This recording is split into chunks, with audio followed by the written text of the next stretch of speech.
hope your school year is going well, particularly with AP Precalculus. Let me start off by saying this is a lot of work. It's a brand new class. Every teacher that's teaching this is making up new lessons, new lesson plans, new assignments, new notes, new assessments. And thank you so much to the teachers out there that have made materials and are willing to share them. I know that's helping all of us out. But right about now, I think that we've either finished the first part of Unit 1 or we're just getting ready to finish the first part of Unit 1. And by that, I mean learning objectives 1.1 through 1.6. And I wanted today's discussion to be about what to do with those assessment results. So in my classes, I gave a quiz on sections 1.1 through 1.4, and now I've done a unit assessment on 1.1 through 1.6. I haven't finished grading completely, but I can tell based on, and I used mostly Brian Passwater's materials for my test. So there were several multiple choice, and then I just did the first free response question on Brian Passwater's Unit 1A test. I am not super thrilled with what I've seen so far on the results, and I wasn't super thrilled with my results from the 1.1 to 1.4 quiz either. So I've just been thinking about how to be the best teacher I can be, how to prepare my students the best way possible for the AP Pre-Calc exam, but then also thinking about my students, their grades, this being a brand new class, and kind of trying to find a balance between, my students' needs, which are more immediate in terms of they want good grades, and then the long-term needs, which is preparing the students for the AP Precalculus exam, which is on May 13th. In my AP Calculus classes, for several years, I've employed something called the Kennedy curve for my unit assessments. I first heard about the Kennedy curve through a blog post by Lynn McMullen, who is a bigwig in the AP Calculus world. He puts a blog out, and I would encourage you to check out Lynn McMullen's blog. But particularly the blog post that I'm referring to was called On Scaling. And in this blog post, he goes through different methods that teachers sometimes use for curving, whether it be just adding a random percentage to everyone's score or doing the square root curve. And then he talks about the Kennedy curve, which was created by Dan Kennedy. There's a link to an article that Dan Kennedy wrote in The Mathematics Teacher, which is the journal that NCTM puts out, and it's from 1999.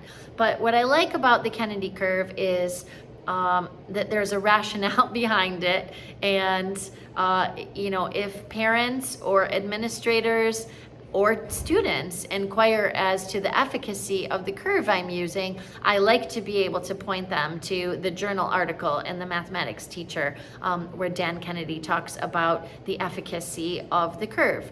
So I would encourage you to check out the Kennedy curve. It basically, in my mind, loosely, instead of just adding a random percentage or having some format like the square root curve, it brings your student scores to a line of best fit. So you're going to figure out what the actual class average is. You're going to determine what the actual highest score in your class was.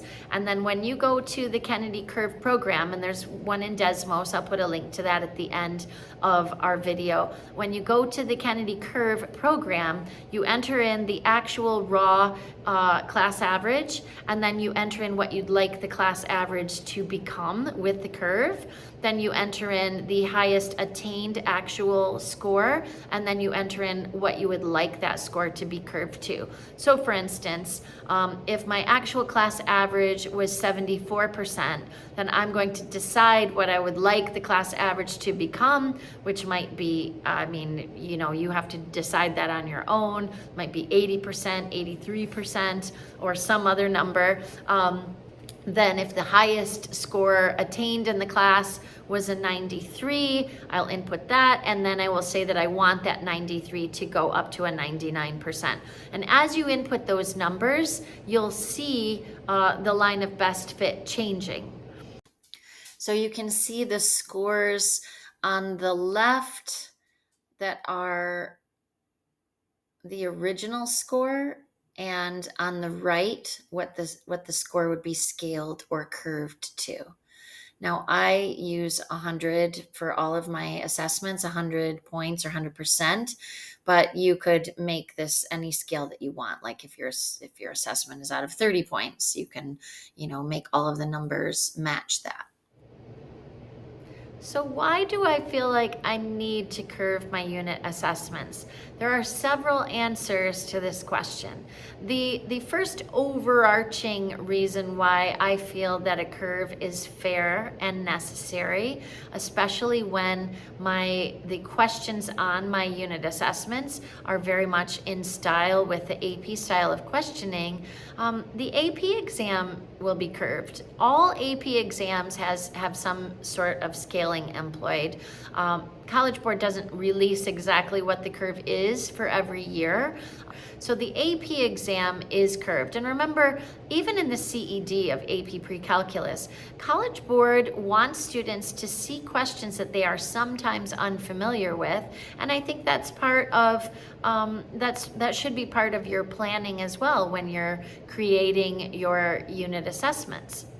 Another reason why I feel like a curve is valid and fair is because, especially if you're familiar with the content in AP Precalculus, in the first unit, we'll call it unit 1A, 1.1 through 1.6, we are introducing a whole new style of vocabulary with students, talking about increasing and decreasing functions. Okay, we've talked about that in algebra as well, but talking about the average rate of change and the change in average rate of change. And my students are very, I think, confused with the vocabulary. Where is f of x positive? Where is the rate of change of f of x positive? How does the rate of change affect concavity, and etc.? So what I said to my students today is, this is early days. If you're still a little bit confused with the difference between a positive function, or where the rate of change is positive, or where the function is increasing, it's okay, because we're going to use that same vocabulary and same questioning style now in the rational family of functions. And after that, we're going to use the same questioning style and the same concepts, only we're going to apply it to exponential functions, and then logarithmic functions, and then trig functions, and then polar functions.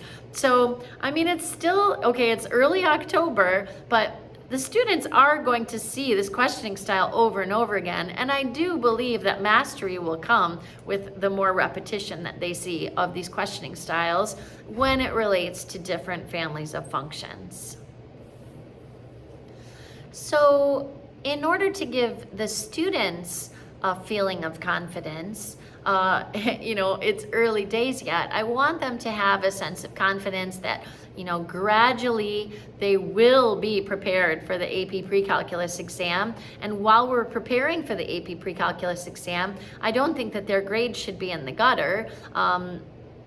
As long as they're in with the class average or exceeding the class average at this point, I'm fine with that. So take a look at, again, Lynn McMullen is the author of the blog article called On Scaling, which talks about the different methods of curving, but then check out the Kennedy curve. There's a Desmos program. There's also, in Lynn McMullen's blog post, a way that you can program your TI for the On Scaling as well. I hope everything is going well for you. Take it easy. Make sure you find some time to relax and do something for you. And please subscribe to this YouTube channel, Miss Hemi's AP Precalc, and I will talk to you again soon.